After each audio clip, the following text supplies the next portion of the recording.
Okay, we're back. John Russo here in the box, and this is Out of Bounds, the Bay Area's freshest sports talk show with a twist. We broadcast live high above Main Street. It's beautiful downtown Sarasota every Tuesday and Thursday night from 8 to 10 here in the East. We're on Sarasota's Sports Fanatic, WTMY, 1280 AM. We're on your computer at www.wtmy.com. And, of course, we are powered by the mighty Fox Sports Radio. Always pleased to welcome our good buddy Brad Wells, SB Nation Stampede Blue, to the air. How you doing there, man? 4 weeks away, man. I'm doing good. No, 4 weeks till the draft. No doubt. We are getting excited. Just made reservations. Oh, as a matter of fact, would you like us to add you to the reservations for a lunch at Peter Luger's on Friday? Wow, you guys are going to Peter Luger's? Oh, definitely. Dang. I can't believe I missed that. Got a nice expense account, I gotta say. We have a very nice boss. But, sure, yeah. One thing I'll throw at you a little bit is that I'm a vegetarian. So there's not a whole heck of a lot I can eat at Peter Luger's. Really? Because your biography says that, you got curly hair, you're foul-mouthed. I just feel like the foul-mouth thing doesn't go with vegetarian very well. Something about my bio there, by the way, is that it's been changed recently, and it's actually something spelled wrong in there. And I don't know what happened with it, because I haven't messed with that bio in recent, in years. So you're being hacked. You're now so popular that you're being hacked. Okay, well, that's what we'll do then. I'll do that tomorrow, as a matter of fact. I can't believe I missed that boat in the first place. I'm actually going to make it a reservation for 4. That way we get a good-sized table. Because I actually used to live near there a few years ago. So it's a really nice neighborhood. It's in the Williamsburg neighborhood of Brooklyn. It's really cool. Cool. Okay, well that's a plan. It's Friday. I think we're in there at 12:45, but I'll shoot you a note so you know for sure. So that sounds great. Okay, now are you a college hoops fan? We have to start with March Madness, unless you just hate it. Oh no, I mean, I grew up in Indiana. How can I? Even if I wanted to hate college basketball, I couldn't hate it. I've loved it. Bob Knight would track you down. Florida Gulf Coast has been amazing to watch. A lot of fun. They're right here close by. My stepdaughter actually graduated there in December, so it's hitting very close to home, literally and figuratively. Yeah, I mean, when a 15, this would be the year, of course, that a 15 would make it into the round of 16, the first time it's ever happened. Your thoughts on Miami going down? Obviously, the city of Miami's had a tough 24 hours here. The streak gets broken last night, and Miami, the Hurricanes fall by 10 to Marquette as they're on their way out the door there in the Big East. I just shake my head at Marquette. That team has got to be the luckiest team I've seen all year. That they should not have beaten Butler, and you just sort of they seem to get all the calls. And it does not surprise me at all that they beat Miami. Not at all. Nothing against Miami. I just kind of shrug my shoulders. It looks like this is the year Marquette maybe gets back to the Final Four. Well, they're one step away at this point, and I have them in my bracket. So, and in the Final Four, you do? All as well. Marquette is the bane of every bracket that I've ever done. Literally, every year I cannot pick Marquette correctly. Ohio State, to keep the listeners up, it's 11:31 to go in the game, and they are still streaking by Arizona in the second half. Ohio State was down 4 at the half, 16-4 so far in the second half. They lead by 8, 50-42, beginning to gain control on that game. Okay, we exchanged text. Obviously, we haven't talked any football yet. When it says Brad Wells, we got to get some football in. I don't care if we're in the middle of March Madness. I don't care if I've got my life savings on these games. I'm going to turn my head from the computer and talk some football. Manti Te'o shaves 0.9 seconds off of his 40 time, and the world is abuzz. I mean, how could that possibly be? I always wonder come draft time. You have to believe that some of the best and brightest are in the NFL offices, and it seems like this is the time that they are so easily duped by that girl that has stuffed socks in her bra. The 40 time for Te'o really isn't. I mean, it's not great, but it's not really what people are looking at. They're really looking at how fast he is sideline to sideline, and I don't think that really changed the perception of a lot of people who evaluate talent in the NFL. Many people that I've talked to still view him as a 2-down linebacker. You're going to take him off the field on 3rd down because he can't cover all that well. He can stay up near the line of scrimmage and he can make tackles and make plays and be kind of a high energy guy. But he's not going out. He's not like Ray Lewis or Derek Brooks or anything like that. he's not even Gary Brackett, who played at Rutgers and eventually for Indianapolis.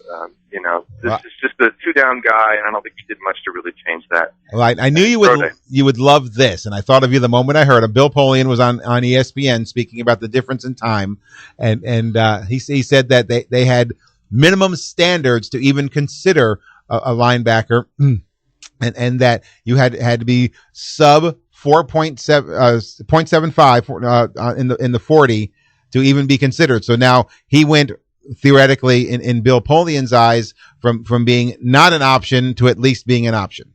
Yeah, and I think a lot of teams feel the way. He's an option. I mean, there might be somebody who takes Te'o in the first round. I would, but I'm not in charge of an NFL team.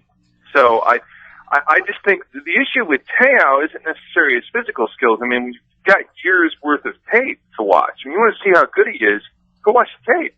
And he was a Heisman finalist for a reason. He's got skill.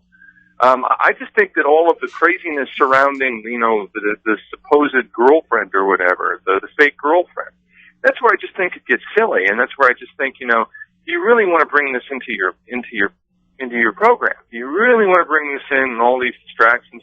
For a guy at the end of the day, he's just not that great. He's good. He's just not that great. Yeah, I definitely think that if it wasn't for the whole catfishing thing and everything like that, that it wouldn't even be on ESPN.com that he improved his 40 time. He'd just be written off already. They wouldn't care. They wouldn't. I mean, the reason it's there is because Te'o is a lightning rod. I mean, there are people on the internet right now searching for his name because they want to know what happened to him. They care about him. There's either people that care about him or people who are fascinated by what has happened, and they want to see him fail, and then they want to laugh about it and move on to the next thing that they can insult and berate. I mean, I write on the internet. I mean, it's just I deal with it every day. So it's funny you say that. I couldn't even imagine that. As you say that. By the way, Arizona runs off 2 straight buckets. They're now down 5. Mm-hmm. Clock ticks inside of 10 minutes to go in the game. 53-48. That would be a tough way to go. What do you do for a living? I deal with these absolute friggin' idiots who not only are that, because I deal with plenty of idiots myself, but it's in person. But they're able to do that anonymously and outside of arm's reach. That really would drive me bananas. I mean, you at the end of the day, it's fans, and people get. I mean, you guys are dealing, in sports radio. I mean, it's very similar in a lot of ways. I don't know if you've been in New York, but the thing that I grew up with or spent a lot of time listening to in New York was sports radio The Fan in New York City, WFAN, and that was some of the first sports talk radio in America. And that was very much the precursor for sports writing or sports blogging, I should say, on the internet. And it was great because these people would call in and they're like, I'm Ralph from Queens. You have no idea who Ralph from Queens was. And then Ralph would rant for 10 minutes about, the Mets or the Yankees. And it was great because you saw and felt, how much people cared about their teams. So, I mean, I think at the end of the day, that's what people do. They just feel really strongly about their teams and about their favorite players. And Te'o is part of that. There are a lot of Notre Dame fans that still love this guy. And there are a lot of people that hate Notre Dame, and this guy is the lightning rod for them to project their hatred for Notre Dame. It's just, kind of that simple. And if you understand that going in, it's actually not that bad.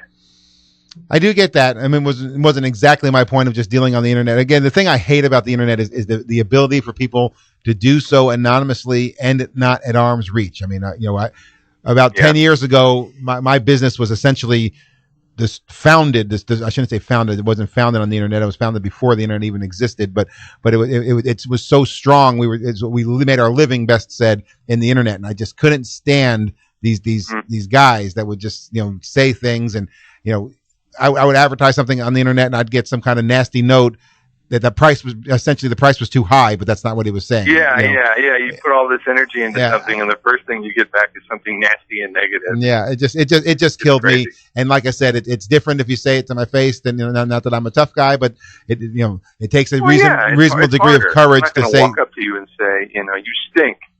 right to your face. Rarely do people do that. Right. Rarely do. And that's the part that bugs me about It it. should make you feel honored because I do that every day. Right. Yeah, exactly. Hey, one of the things I always He tell, thinks athletes get attacked. Whenever you write something critical of an athlete, they used to say, you're just some guy on the internet. Who are you? And I'm like, well, here's where I live, and if you want to come meet me at a coffee bar, I'm perfectly happy to talk to you about how slow your 40 time is, and how you stink when it comes to, pass blocking on third down. I'm happy to tell you that to your face. If you want to bring your mother, I'll tell it to her as well. But I'm not some anonymous guy that's just going to say nasty things about you when you go out there and play well. I'll be the first person to cheerlead you. If you play poorly, I'm gonna write about how you played poorly. Things tightening up as we close this segment. 56-52, 4-point margin for the Ohio State Buckeyes. They've outscored Arizona by 8 now in the second half, and there's 8:24 to go. Brad, I'm gonna change the reservations tomorrow. Hopefully they got a salad and a loaf of bread for you. Thank you. I appreciate that. That sounds great. Looking forward to it. Again, our good buddy Brad Wells. If you like what you heard here, go to SBNation.com, Stampede Blue, and you can see his work. We'll talk to you again next week, man. Thank you, buddy. Okay. All right, guys. Let's catch a break. We'll come back here on the other side with professional handicapper, BetFirms.com. That's Jack Jones killing it in the NC2A tournament.